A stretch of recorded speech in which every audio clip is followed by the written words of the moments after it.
नित्यानन्दकरी वराभयकरी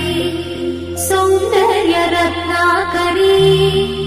निर्धूताखिल पापनाशनकरी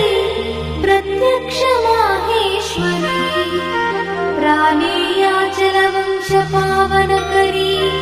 काशीपुराधीश्वरी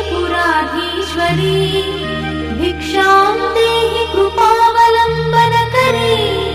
मातान्न